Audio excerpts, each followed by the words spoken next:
Kemudian berfirmanlah Tuhan kepada Yosua, "Janganlah takut dan janganlah tawar hati. Bawalah seluruh tentara dan bersiaplah. Majulah ke Ai. Ketahuilah, aku serahkan kepadamu raja negeri Ai, rakyatnya, kotanya, dan negerinya. Dan haruslah kau lakukan kepada Ai dan rajanya, seperti yang kau lakukan kepada Yeriko dan rajanya. Hanya barang-barangnya dan ternaknya boleh kamu jarah. Suruhlah orang bersembunyi di belakang kota itu." Lalu bersiaplah Yosua beserta seluruh tentara untuk pergi ke Ai. Yosua memilih 30.000 orang, pahlawan-pahlawan yang gagah perkasa. Mereka disuruhnya pergi pada waktu malam. Dan kepada mereka diperintahkannya, katanya, "Ketahuilah, kamu harus bersembunyi di belakang kota itu untuk menyerangnya. Janganlah terlalu jauh dari kota itu, dan bersiap-siaplah kamu sekalian. Aku dan semua orang yang bersama-sama dengan aku akan mendekati kota itu. Apabila mereka keluar menyerbu kami, seperti yang pertama kali, maka kami akan melarikan diri dari hadapan mereka. Jadi mereka akan keluar menyusul kami, sehingga kami memancing mereka jauh dari kota itu. Sebab mereka akan berkata, orang-orang itu melarikan diri dari hadapan kita, seperti yang pertama kali. Jika kami melarikan diri dari hadapan mereka, maka kamu harus bangun dari tempat persembunyianmu itu untuk menduduki kota itu, dan Tuhan Allahmu akan menyerahkannya ke dalam tanganmu. Segera setelah kamu merebut kota itu, haruslah kamu membakarnya. Sesuai dengan firman Tuhan, kamu harus melakukan semuanya itu. Ingatlah, itulah perintahku kepadamu." Demikianlah Yosua menyuruh mereka pergi. Lalu berjalanlah mereka ke tempat persembunyian dan tinggal di antara Betel dan Ai, di sebelah barat Ai. Tetapi Yosua bermalam di tengah-tengah rakyat pada malam itu. Keesokan harinya, Yosua bangun pagi-pagi. Lalu diperiksanyalah barisan bangsa itu, dan berjalanlah ia maju, beserta para tua-tua orang Israel di depan bangsa itu ke Ai. Juga seluruh tentara yang bersama-sama dengan dia berjalan maju. Mereka maju mendekat, lalu sampai ke tentangan kota itu. Kemudian berkemalah mereka di sebelah utara Ai, sehingga lembah itu ada di antara mereka dan Ai. Yosua telah mengambil kira-kira 5.000 orang, lalu disuruhnya mereka bersembunyi di antara Betel dan Ai, di sebelah barat kota itu. Beginilah rakyat itu diatur. Seluruh tentara itu di sebelah utara kota, dengan barisan belakang di sebelah barat kota. Pada malam itu, berjalanlah Yosua melalui lembah itu. Pagi-pagi, ketika raja negeri Ai melihat hal itu, maka ia dan seluruh rakyatnya, orang-orang kota itu, segera keluar berperang, menyerbu orang Israel ke lereng di seberang dataran itu. Raja itu tidak tahu bahwa ada orang bersembunyi di belakang kota.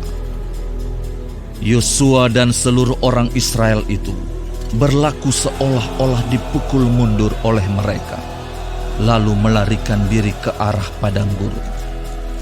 Sebab itu, semua orang yang ada di kota dikerahkan untuk mengejar orang Israel. Maka mereka mengejar Yosua, sehingga makin jauhlah mereka terpancing dari kota. Seorang pun tidak tertinggal lagi di Ai dan Betel yang tidak keluar memburu orang Israel. Mereka meninggalkan kota itu terbuka karena mereka mengejar orang Israel. Lalu berfirmanlah Tuhan kepada Yosua, "Acungkanlah lembing yang ada di tanganmu ke arah Ai, sebab aku menyerahkan kota itu ke dalam tanganmu. Maka Yosua mengacungkan lembing yang di tangannya ke arah kota itu. Ketika diacungkannya tangannya, maka segeralah bangun orang-orang yang bersembunyi itu dari tempatnya. Mereka berlari memasuki kota, merebutnya, lalu segera membakar kota itu. Ketika orang Ai berpaling menoleh ke belakang, tampaklah asap kota itu naik membubung ke langit. Mereka tidak sempat melarikan diri kemanapun juga, sebab rakyat yang tadinya lari ke padang gurun berbalik melawan pengejar-pengejarnya. Ketika Yosua dan seluruh Israel melihat bahwa orang-orang yang bersembunyi itu telah merebut kota dan bahwa asap kota itu naik membubung, berbaliklah mereka lalu menewaskan orang-orang Ai. Sementara itu juga keluar orang-orang Israel yang lain dari dalam kota menyerbu orang-orang Ai, sehingga terjepit di tengah-tengah orang Israel itu, yang ini dari sini dan yang itu dari sana. Orang-orang Ai ditewaskan, sehingga seorang pun dari mereka tidak ada yang dibiarkan terlepas atau luput. Tetapi Raja Ai ditangkap mereka hidup-hidup dan dihadapkan kepada Yosua. Segera sesudah orang Israel selesai membunuh seluruh penduduk kota Ai di padang terbuka, kemana orang Israel mengejar mereka. Dan orang-orang ini semuanya tewas oleh mata pedang sampai orang yang penghabisan. Maka seluruh Israel kembali ke Ai dan memukul kota itu dengan mata pedang. Jumlah semua orang yang tewas pada hari itu, baik laki-laki maupun perempuan, ada 12.000 orang, semuanya orang Ai. Dan Yosua tidak menarik tangannya yang mengacungkan lembing itu sebelum seluruh penduduk kota Ai ditumpasnya. Hanya ternak dan barang-barang kota itu dijarah oleh orang Israel sesuai dengan firman Tuhan yang diperintahkannya kepada Yosua. Yosua membakar Ai dan membuatnya menjadi timbunan puing untuk selama-lamanya, menjadi tempat yang tandus sampai sekarang. Dan Raja Ai digantungnya pada sebuah tiang sampai petang. Ketika matahari terbenam, Yosua memerintahkan orang menurunkan mayat itu dari tiang, lalu dilemparkan di depan pintu gerbang kota. Kemudian didirikan oranglah di atasnya suatu timbunan batu yang besar, yang masih ada sampai sekarang. Pada waktu itulah Yosua mendirikan mezbah di Gunung Ebal bagi Tuhan, Allah Israel, seperti yang diperintahkan Musa, hamba Tuhan, kepada orang Israel, menurut apa yang tertulis dalam kitab hukum Musa. Suatu mezbah dari batu-batu yang tidak dipahat, yang tidak diolah dengan perkakas besi apapun. Di atasnya lah mereka mempersembahkan korban bakaran kepada Tuhan dan mengorbankan korban keselamatan. Dan di sanalah di atas batu-batu itu dituliskan Yosua salinan hukum Musa yang dituliskannya di depan orang Israel. Seluruh orang Israel, para tua-tuanya, para pengatur pasukannya, dan para hakimnya berdiri sebelah menyebelah tabut, berhadapan dengan para imam yang memang suku Lewi, para pengangkat tabut perjanjian Tuhan itu.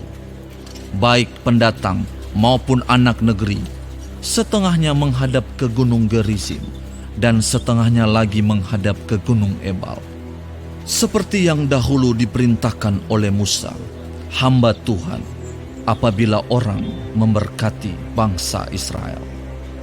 Sesudah itu, dibacakannya lah segala perkataan hukum Taurat, berkatnya dan kutuknya, sesuai dengan segala apa yang tertulis dalam kitab hukum.